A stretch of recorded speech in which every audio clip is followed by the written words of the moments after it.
It is my pleasure to introduce Troy Shelley, also known as the Warren Buffett of Sanpete County. And Troy's favorite phrase, and one he's lived his life by, is, "Whomever thou art, act well thy part." He'll talk more about that today. Troy was born in Mount Pleasant, where he had two forms of transportation, a horse and a skateboard. From those humble beginnings, he's come a long way, an experienced business entrepreneur who lives now in Ephraim. Troy has extensive experience in radio, energy, asphalt and gravel, and several other industries. He loves helping and advising students, and he's happy to be here with you today. So please welcome Troy Shelley. First, I'll start out with, whomever thou art, act well thy part. And he asked me for a bio, and I said, just input Warren Buffett's bio here. So that's where that came from. And really, if you'll just step back and take a look at things, if you're going to be in business, be in business. Act the part. I was up to the Capitol. In fact, incidentally, I'll be at the Capitol tomorrow, so I'll probably see some of you there.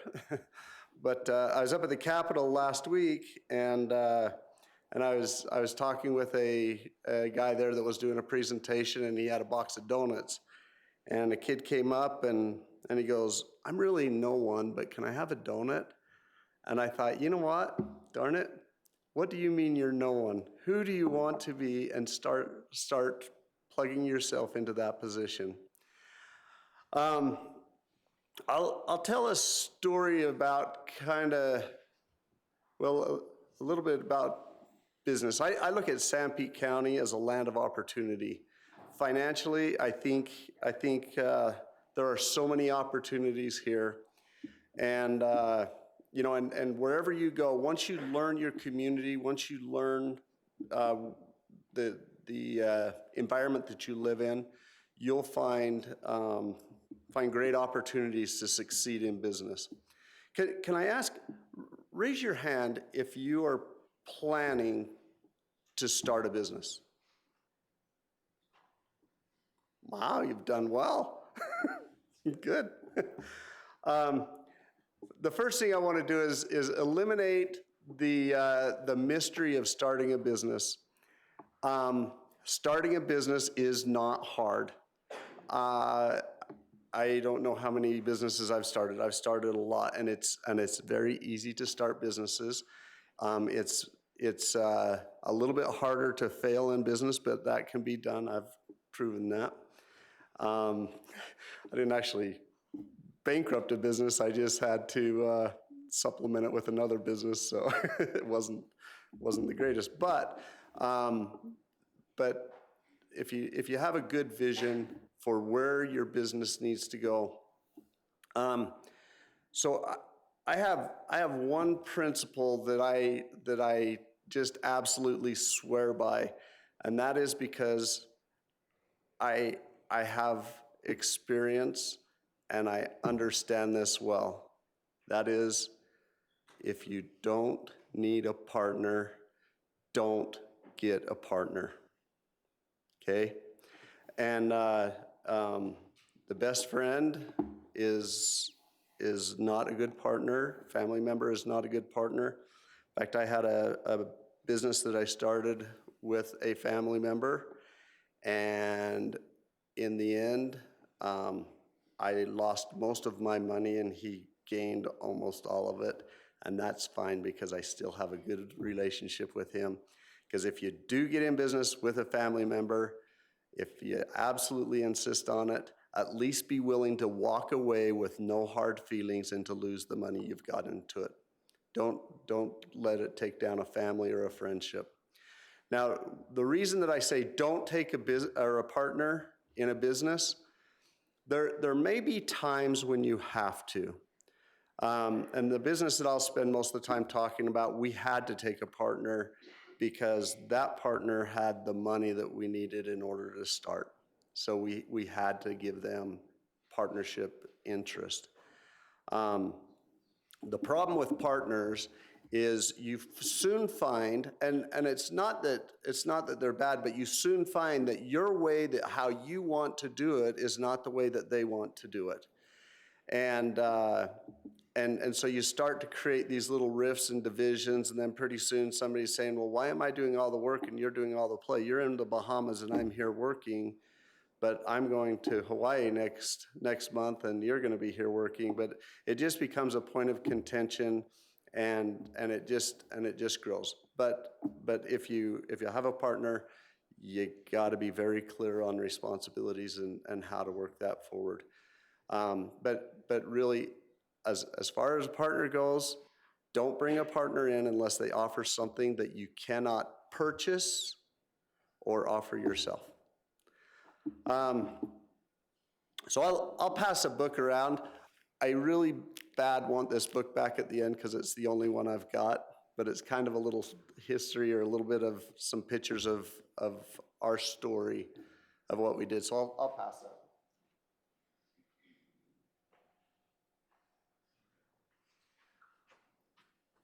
So to start with, the way this started out is I got with a couple other business people from here in Ephraim, and we were just messing around. We decided, let's just play with a stock market. Let's just buy a stock. We'll each research a stock each month, and then we'll go to lunch and talk about our stock and which ones that we like, and then we'll each put in $100 on that stock and see what happens, just trying to test our performance. So we did that for about 4 months, and one of the partners came and said, hey, do you guys want to invest in an oil well? And I thought, sure, why not? The rule number 2, don't ever invest in oil. Okay. So we put some money in, and come to find out there was an opportunity for us to put more and more and more money in. And we did. We put quite a bit of money in. For our little group, we put quite a bit of money in. In fact, I'll just tell you, the total well was about $1.5 million to drill. Our little group put in like 100,000 between about 8 or 10 people. So we had a small percentage, but a percentage still the same. And anyway, so this well gets drilled, and the first thing, when it hit, it got down to about 6,500 feet, and it hit this really strong flow of gas. It was really good. And so they tried to light it on fire, because that's what you do with a gas well. You light it on fire and it blows a flame, and it wouldn't light. And so they did a sample of it and found out that it's pretty much entirely carbon dioxide and no gas in it. So our little group in Sanpete, we thought, well, let's see if there's a use for carbon dioxide. So we started researching on the internet. Real quick, what are some of the uses? Anybody know? What is it? Okay, yep, compressed air. Anything else? Carbonation in your pop? Yep. Dry ice? Dry ice is made 100% out of carbon dioxide. Carbon dioxide, good or bad? Carbon dioxide is fantastic. That's how we have oxygen. I know there's a whole lot of stuff out there about how we need to cure or curb carbon emissions. Carbon dioxide is how we get oxygen. You have carbon and you have oxygen. 2 parts carbon, 1 part oxygen. So without carbon dioxide, you have no oxygen. And we could get into the whole political side of that, but we'll avoid it. So we got on the internet and we started to research carbon dioxide and the uses of carbon dioxide. We contacted Airgas, and Airgas is a marketer of carbon dioxide, and we talked to them about, would you be interested in buying this product from us? They expressed quite a bit of interest. and they said, well, we need a gas sample. And we said, well, we don't have the ability to test the gas. We don't have the money to test it.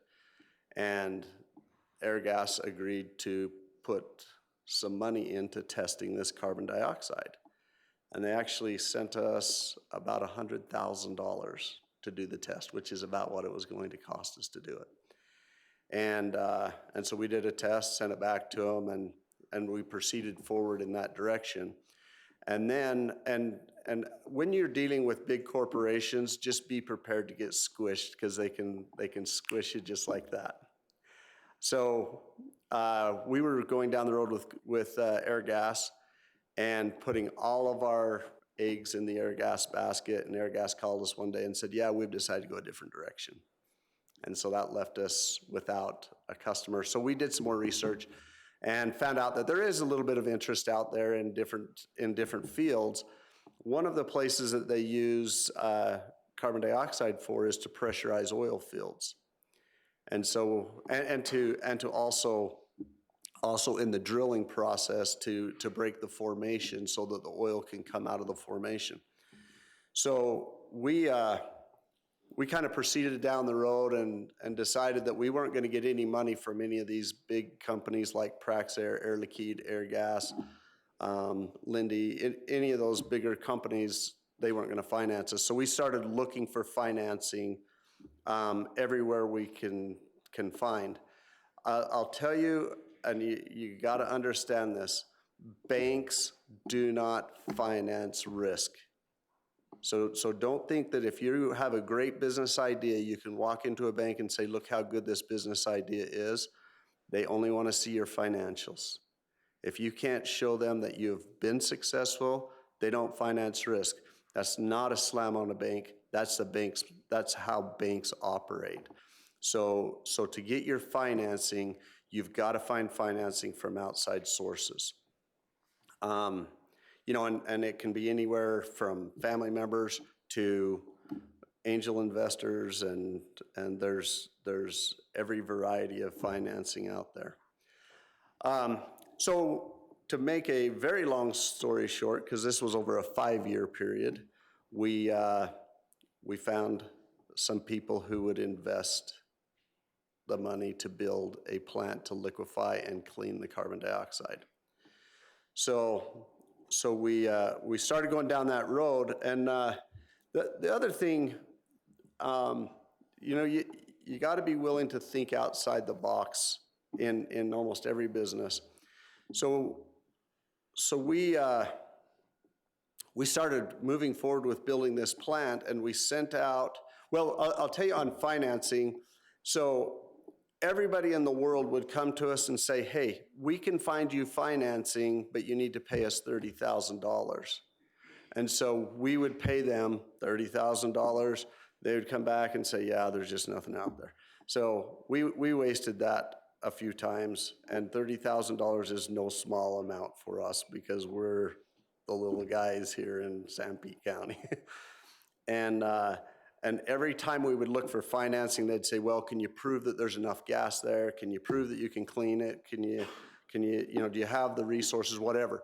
So we went through all of this process, and every time somebody asks a question, it costs you $30,000 because you have to hire a marketing consultant, you have to hire a reservoir engineer, whatever. So once we got to that point, there were people that were asking for money for them to find financing. And I had one guy come to us and he said, hey, I know somebody that'll finance your project. And I said, okay, it's going to cost you $30,000 to tie it up. And you know what he did? He wrote us a check for $30,000. That tied it up. He came through with the financing. We got the thing financed. So after we started building the plant, then we needed to get the customers. And the main customers that we went to was Airgas and Praxair and Linde. And basically what we did is we sent out an agreement to them that said, if you're interested in buying product, we need a contract. And these big companies, they just delay and delay and delay. And so finally I send them out and I said, okay, here's our pricing. First person to send us a contract back gets this pricing. Second person to send a contract back gets this pricing. And sent it out to them, and one of the companies came right back, signed contract, done. So we had more than half of our product pre-sold on a 15-year contract, take or pay, meaning either they come and get the product or they're gonna pay for it anyway. And then the other company came back and said, hey, it just took us a little while, can we still get that pricing? And I said, no, that was the deal. And they signed on the higher price. So we had that fully maxed out. And then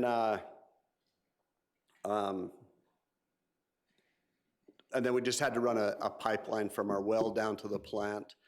And I want to kind of explain that to you, just to explain kind of thinking out of the box. So the plant, or the plant was a different entity that we created, but we needed to tie the well together, and Praxair needed to know that that pipeline was done. And so Praxair came to us and they said, do you want us to build the pipeline or can you build the pipeline? And I said, we'll build the pipeline. And they said, do you have the money to build the pipeline? And I said, yeah, we have the money. And the pipeline would cost about $700,000 or $800,000. We don't have $700,000 or $800,000. But they said, do you have the money to build the pipeline? And I said, yes, we do. We're going to borrow it from you guys. And they said, okay, we would probably do that. So we tried to negotiate a deal on how that financing would work. And finally, Praxair just came back and said, what? Are you just interested in the revenue from the pipeline, or do you actually want to own it? I said, we just want the revenue. They're like, okay, let's just build the revenue into the pricing. So we won in that respect. But I just bring that up just to say, as you're thinking things through, think out of the box. So we built that plant, and right about the time that we got that plant about ready to come online, the oil fields found a phenomenal use for CO2 that hadn't really been experimented with, and it was phenomenally successful. And so we, for about the first 3 years, had trucks lined up waiting to come. In fact, we ended up putting in a second set of scales so that we could weigh trucks fast enough. And we just had them lined up, and we were selling all the product we could possibly sell. We did have Lindy come back to us and say, hey, would you come out here, and we want you to meet the CEO of the company. And I told them, I said, yeah, but I want to bring my son with me. And they said, that's fine. And my son at the time wanted to teach chemistry, which I think's a very respectable career. But I wanted him to be a chemical engineer, not a chemistry teacher, just because there's a little bit more money in it. So he said, okay, yeah, bring your son. So I took my son out there, and their chemical engineers took him and spent the whole day with him. And I met with their CFO, or their CEO. And he said, I just want to tell you that what you guys accomplished never happens, because usually the big guys keep you from being able to succeed. And he said, and additionally, you guys have just signed the biggest contract for carbon dioxide that Lindy's ever signed. So somehow it worked out for us. That was a good visit. My son came back and he says, I've decided I'm going to be a chemical engineer instead of a chemistry teacher. And that all worked out well too. So anyway, with that process, as you look in the book, there was a lot of things that happened with the plant, and as we were building it, there's a lot of things that we have one company saying you have to inject oxygen into your gas stream in order to get it clean.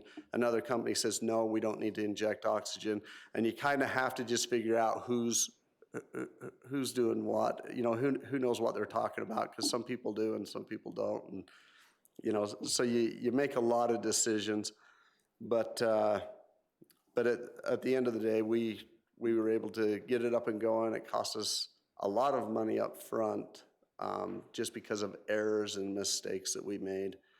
But that worked out. That worked out, and we operated the plant for 5 years, and a company came in and offered to buy it from us, and this is why you don't have partners, because all of my partners wanted to sell and I wanted to stay in. So I ended up selling because that's what all the partners do. And so that's one thing I wanted to bring up is when you start a business, you should know what your end goal is, at least work towards an end goal. Are you building a business to own it forever, pass it on to family, build it and sell it? Just kind of have that forward look on, what you want to do with a business. Does anybody have any questions? Yeah. What's your company called? Sorry. Well, there's two companies. One of them was Pure CO2, which is the plant, and then Savoy Energy is our company that we drilled the well with. And incidentally, when we sold the plant, we kept the well and all of the rights to it. So we sold the plant to Praxair, and we still supply Praxair their gas. Other questions? So you talked a lot about contracts and working with these big companies. How did you find like an attorney that you trusted, or what advice can you give around these? A lot of these students that might seem kind of like, yeah, I've never even talked to an attorney before. Like, how do you do that? How do you go about it? Okay, let me, yeah, that's a good point. Let's run through that.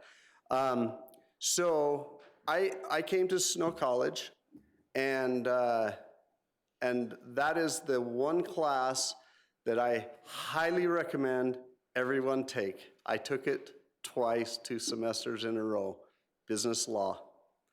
If you understand business law, it will get you a long ways, because then because there's a lot of people who know how to blow smoke, a lot.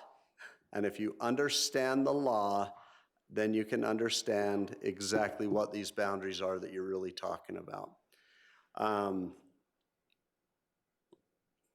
So yeah, understanding law, and the other point is finding a good attorney. Let me just tell you. Let me simplify the legal system. This is a very simplistic view of it. But if I decide that I'm going to take Professor Tanner to court, is that going to intimidate him? It might, I don't know. But the end result is I see things my way, he sees things his way, and we're gonna have a judge over here who's going to look at all the facts and determine who's right. That's all that court is. That's all it is. So you just need to understand if somebody, and a lot of people get into litigation, if somebody is going to litigate something, if you know you're in the right, don't worry about it. It's okay.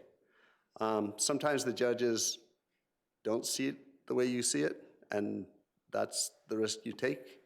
But somebody threatening to take, like we've been threatened to take it, or to be taken to court a couple of times, and I'm like, yeah, that's fine, let's do it, because we just need somebody who's impartial, who will sit down and explore the facts.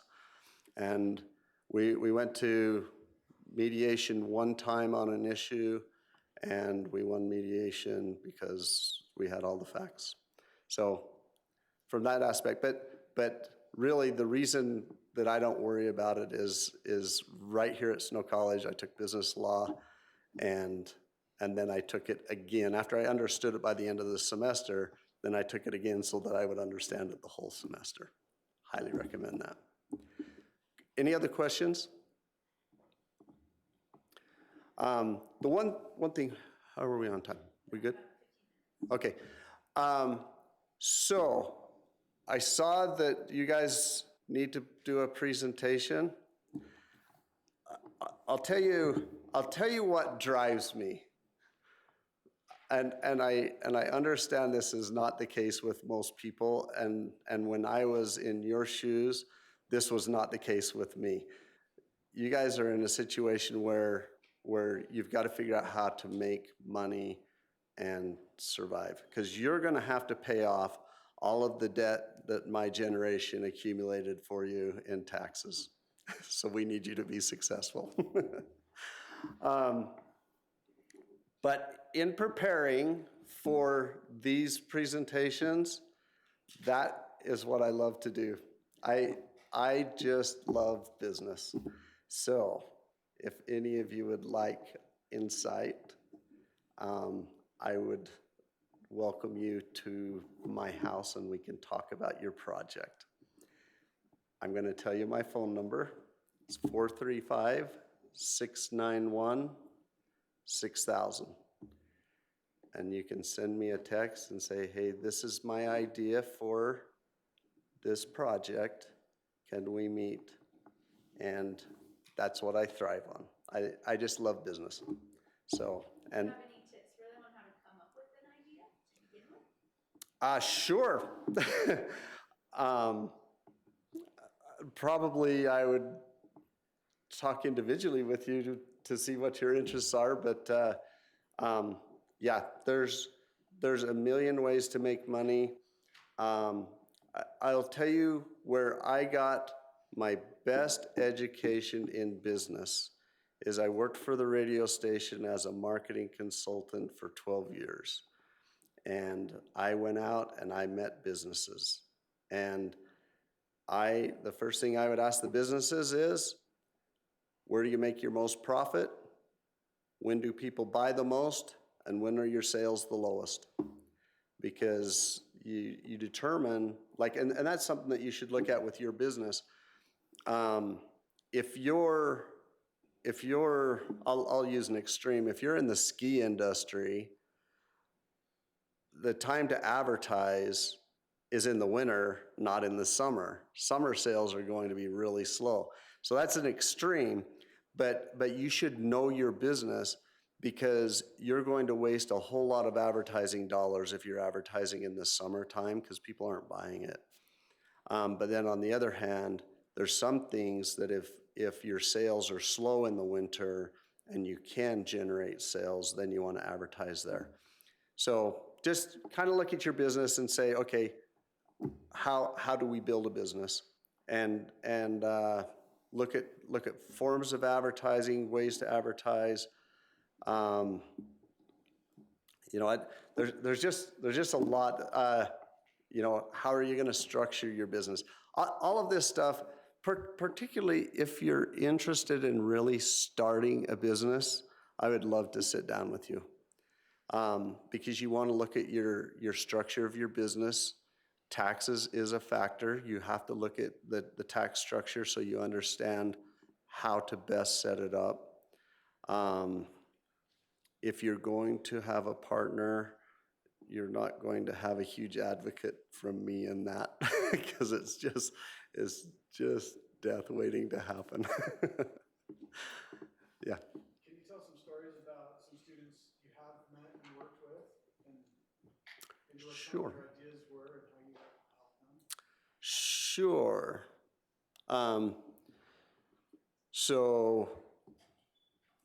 Well, recently one of the students I met with, I don't know what he was doing. Anyway, he was just looking for an idea on how to do a presentation for this, and he was interested in welding. So I showed him a plan on how to build a manger that he could market, and he could build it very inexpensive.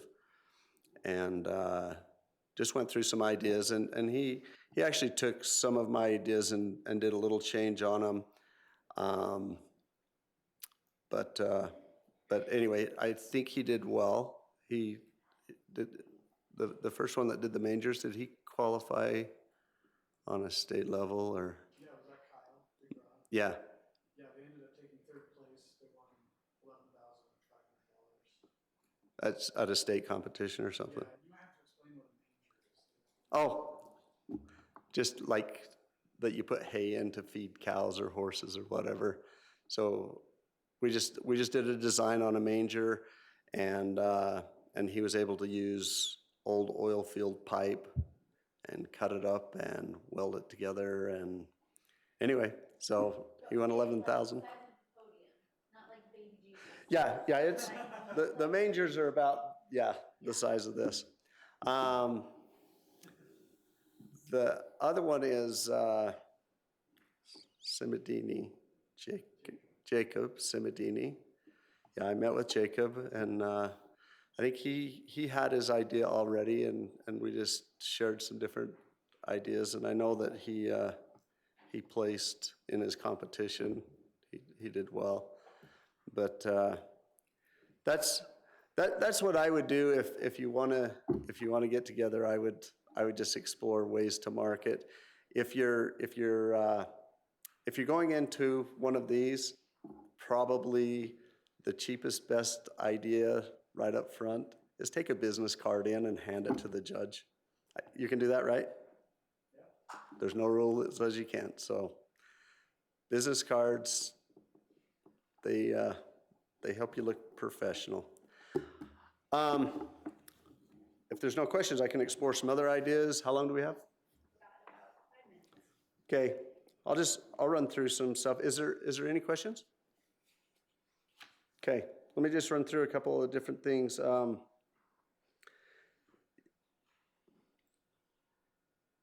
Okay, so in exploring your business idea, why is there a need for your offering? Is your product or service already on the market, or is it still in research and development stage? What makes your product or service unique? What's your competitive advantage? Can you price your product competitively and still maintain a healthy profit? Are you looking for patents or copyrights, trademarks? Is there confidential information?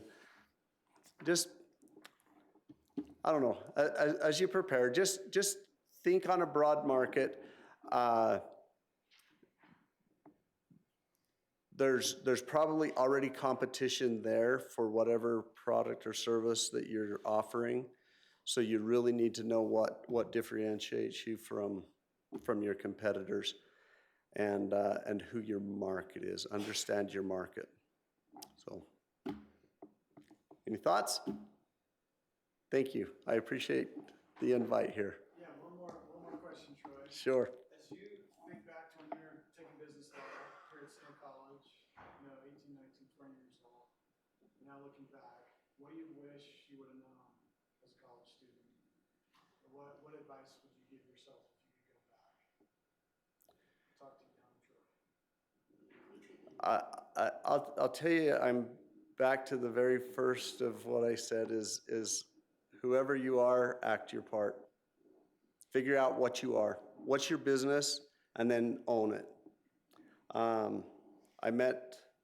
So one of the things I do is a little bit of business consulting. It's kind of a transition service where I help people go from a small business into a big business. And I met with a guy who's this business owner's been pretty intimidated by, and we sat down in a meeting with him because he's really demanding is what he is. And we sat down in a meeting, and as he was going through things, it simply came back to my business law. I'm no attorney, but I know the law. And so I was able to correct him almost at every intimidation factor he had. I was able to correct him. So understand the law, know who you are, know the position that you fill, and own it. I love business, and you can be successful. Business should not be some big barrier that says, gosh, I don't know if I can do it or not. If you think you can, you can. Just go for it, jump in and do it. The other advice I would give is start small. Don't try and grow too big. If you try to grow too fast, your business will fail. You've got to maintain the growth, because sometimes you look at it and say, wow, this is out of control. This is just going so well. you got to maintain control, because if it grows too fast, it'll outgrow you and it'll break you. So just kind of keep that in control, have a plan so that it grows at a steady rate, and just watch your finances, watch how it all works, and you'll be successful. It's business is not difficult. So just if you have a desire for it, jump in and do it. Thank you.